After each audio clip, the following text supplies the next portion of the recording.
Hello and welcome to Dollars and Cents. I'm Jonathan Mitchell.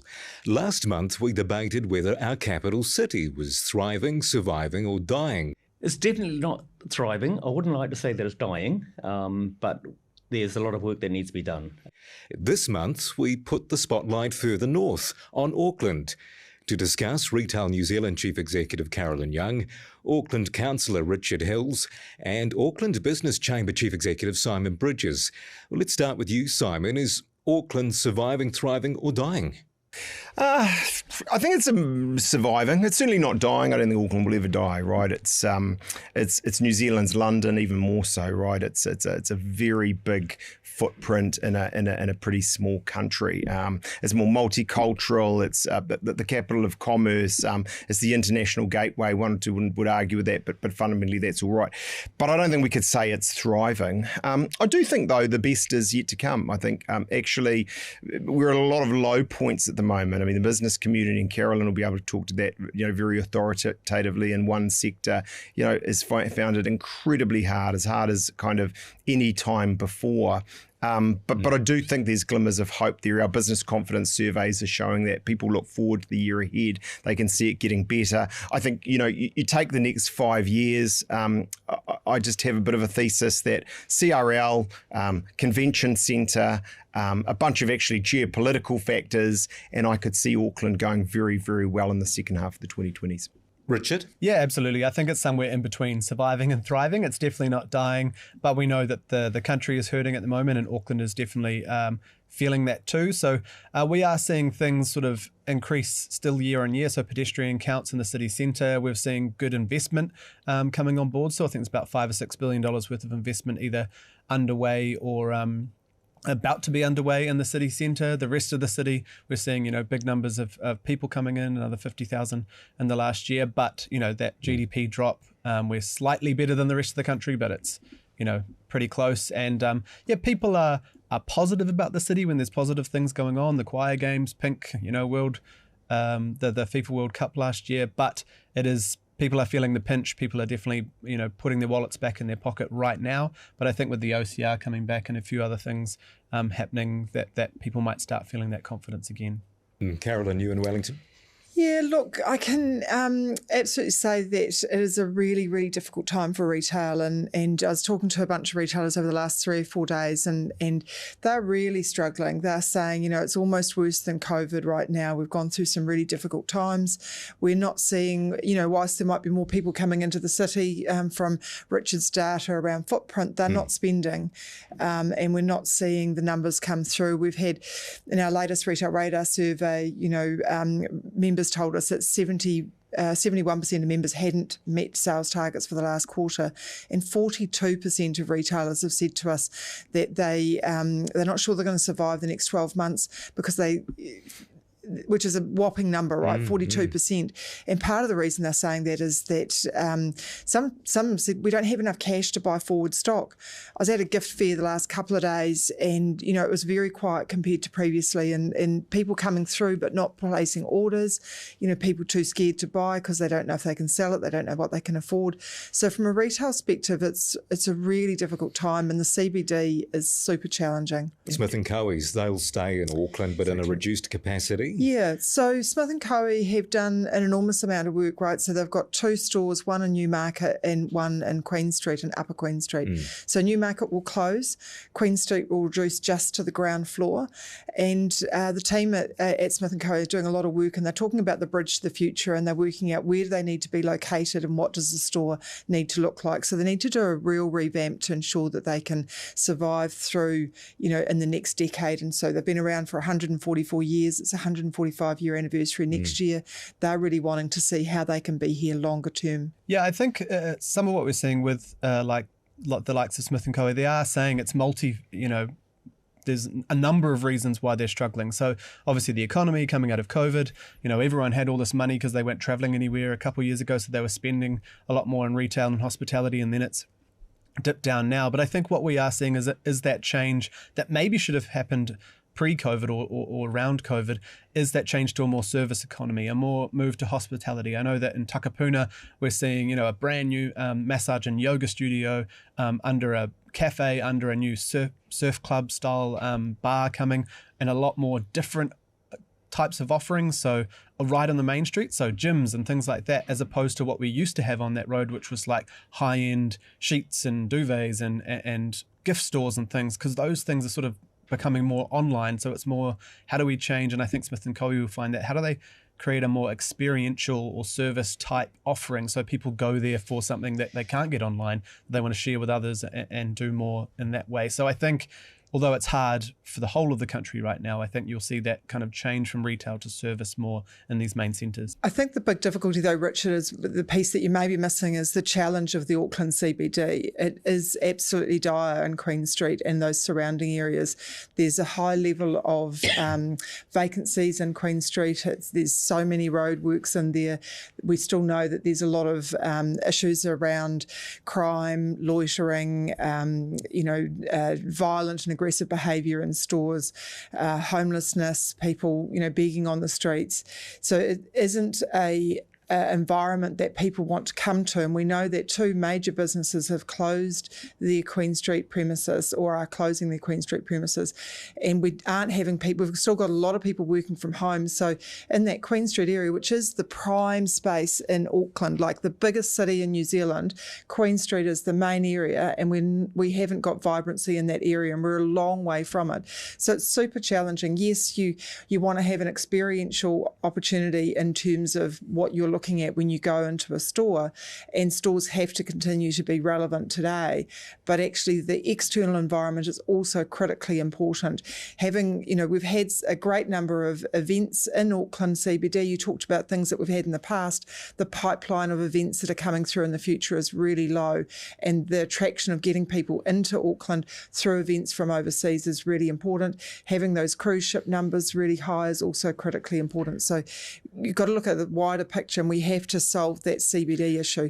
Minister Mitchell is doing a good bit of work in terms of that space around collectively bringing everyone together, but it's long overdue, and it is a really difficult environment to be occupying. Oh, just 2 comments. I agree with everything. Actually, both of them are said at the risk of sounding a bit political, but I think I do think it's a 2-sided story in Auckland. I mean, if you take that Commercial Bay, Britomart through Wynyard area, I mean, there isn't enough leasing space, right? Those owners can charge what they like. That's going incredibly well.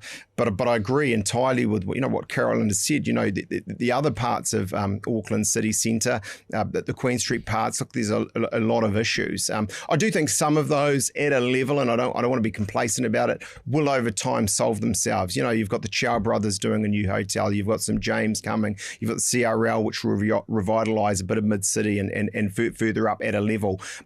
I do think though, and I'm sure everyone will agree with this at a high level, we have to play our cards right. I mean, the crime thing, the antisocial behaviour is still very much there. I thought maybe earlier in the year we were getting somewhere. I don't know that that's true. Mark Mitchell's a friend of mine, but I think the truth is that they need to work harder, faster. To me, that's police presence, consistent, regularised police presence. And it's also consistent, regularised enforcement of, the law from the very small stuff right through. And I don't think, that the feedback I'm getting, I'm sure you'd agree, Carolyn, is that is not happening. Infrastructure, cruise terminal, the list goes on. There's just a bunch of things. We need to play the cards right if we want to ensure that we go from that kind of surviving to thriving in the next 2, 3, 4 years.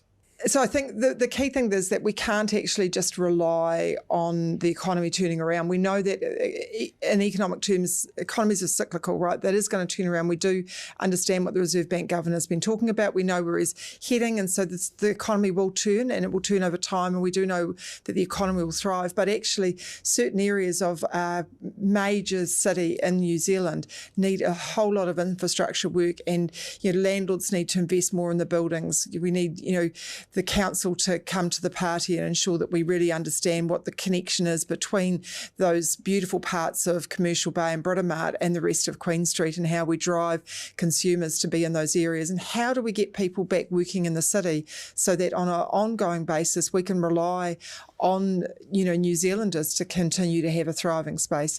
The crime levels, 57% of the retail crime happens in Auckland, so in the Tamaki Makaurau area. So it's a really, really big space. And we're working really hard with police and justice. But, Simon's right, the justice part of it, we really need to make sure that the justice are actually implementing charges or implementing sentences that are respectful of what the charge has been, and ensuring that there's a deterrent.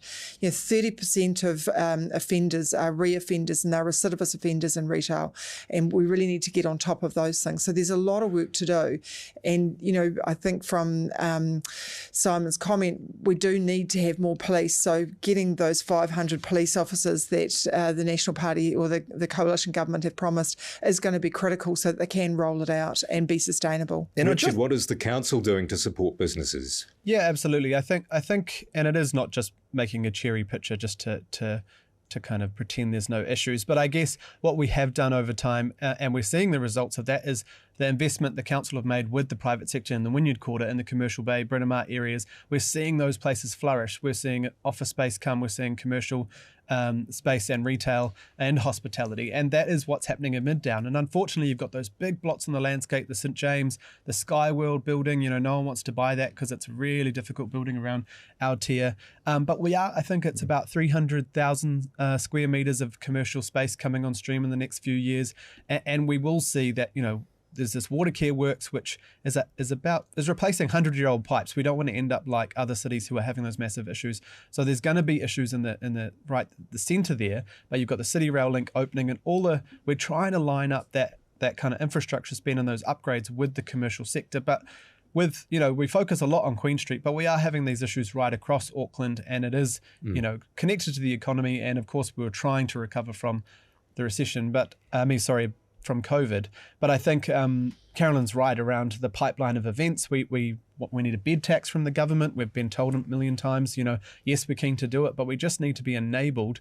The hotel sector and others are up for it if it's fair. They felt like the accommodation targeted rate wasn't fair, but if it's based on visitor nights, then is it fairer?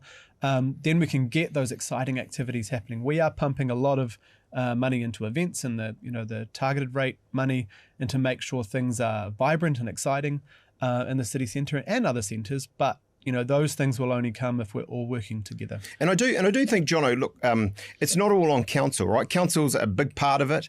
They have to lead. I think, whatever form the CCOs sort of go in, depending on where the government and the mayor and so on get to, we want less reports. We want more outcomes, whether it's Te Taki and events, whether it's Eke Panuku and in the spaces we work and play in. But we've all to play a part. I mean, I think for business people, Carolyn made the point, we need office people kind of universally back in offices.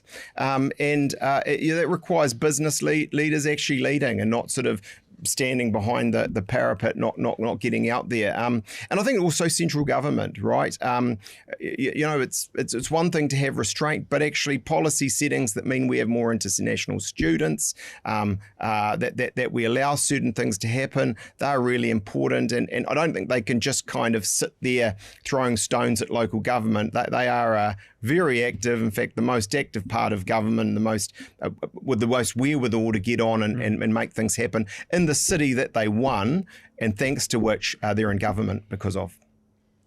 I think one of the interesting things, Simon, there is that, part of the thing that leaders are struggling with, I think, in terms of businesses and getting people back into the office is those transport challenges in Auckland and the congestion that you have. Sure.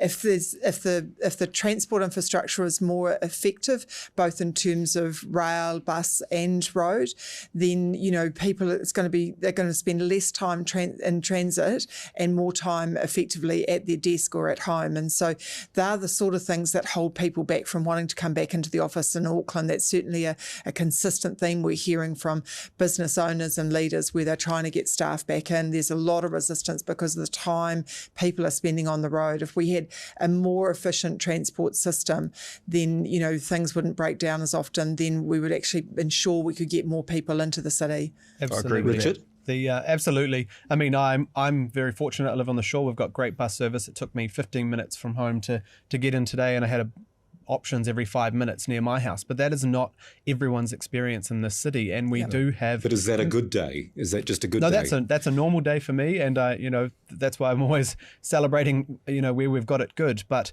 the issues, Kiwi Rail at the beginning of the year, I after 22 days of disruption in January, I asked the Mayor to write to the Minister, write to Kiwi Rail, get them in and explain why these multitude of what I felt like were excuses, but issues on top of each other. Yes, we've got those massive upgrades happening across the network, which is great for the CRL, but people need to be confident at the time. We are seeing bus and ferry back to where they were before COVID, but our rail passengers are like half or less, so we're being held back by that. So people don't have confidence, but also long term, we are being beaten easily by the Australian cities. We look at Sydney Metro opening last week, the light rail, the pedestrianised areas. We will lose and are losing young people, young families to cities like that, and easily, if Australia turns into like a mini Europe with great public transport and access to housing and jobs, people were just going to go there because there is no pipeline after the CRL of infrastructure happening in Auckland that I can see that we can partner with on government. That's going to invigorate those young people and great talented people. And I agree with that. I think the Aussie comparison, the one thing I would say, and I appreciate it's chicken and egg with infrastructure, but they are much bigger cities, and that does enable the kind of revenue that you require to do these big projects. Even forbid I mention Auckland Light Rail or other projects. I think when you think about transport, there's broadly speaking, and possibly a bit simplistically, two sides to this. Yes, increased infrastructure and services, and Auckland still requires that. There's no doubt about it. I do think the other one is pricing at a high level. Now that's going to require a lot of good political will. It's going to need to be implemented well and so on. But in the end, the issues that both Carolyn and Richard have talked about, getting around efficiently at the right time for the right folks, that is going to have to be, I think, part of the solution. My sense is, an outfit I used to be involved with, Northern Infrastructure Forum, did a people's jury really with Koutou on this, is that Aucklanders are getting that at a level. So there's a nuanced sort of conversation around that, but that'll be an important piece of the puzzle that needs to be done well. Simon, I'm interested to know from you, how do you retain and attract new businesses when you've got rates, insurance and rents going up? Yeah, not easy. I mean, I think Carolyn's talked, very articulately about one particular sector, and what was it, 40-something% saying they will close. I mean, I think if we went through retail or hospo or construction, clearly at the current time, I think the best we can say at this point in time is the surveys are showing right at this moment, different from say even a month ago, around business confidence and sentiment. They're still saying right now it's frankly terrible, but they are palpably shifting in terms of where they see the next year or so off the back of the OCR cut. So I do think that better days are coming message is filtering through. In the end, look, business needs a couple of things. It needs the fundamentals to be good, but it also needs a better sentiment that it's got right now. And if we get 2 or 3 or better, even better 3 or 4 OCR cuts, I think we start seeing that. So what about Christmas? How are you sort of categorising this Christmas? Yeah, look, we are, I guess to Simon's point about the potential cuts, the ongoing cuts in the OCR, we're really hopeful. Yeah, hopefully we get another couple and we might get some momentum. We're hopeful that things will be clearly better than what they are right now, but it's really going to sit down with the consumer, because there's 2 things. One is, can the retailer have supply? They have stock in their store to sell, and can they afford to stay around to get to that point? And then secondly, will the consumers feel confident enough that they'll be able to come out and buy gifts for their friends and whānau? So I would like to think we're going to be in a bit that the worm will have turned, that we'll be in a better place than we are now. But is it a far enough turn to have a bumper Christmas, which is the critical quarter for retail sales, to actually put some money in the coffers for those quiet months through April, September time? And John, And even with a couple more OCR cuts, we're still going to lose businesses, aren't we?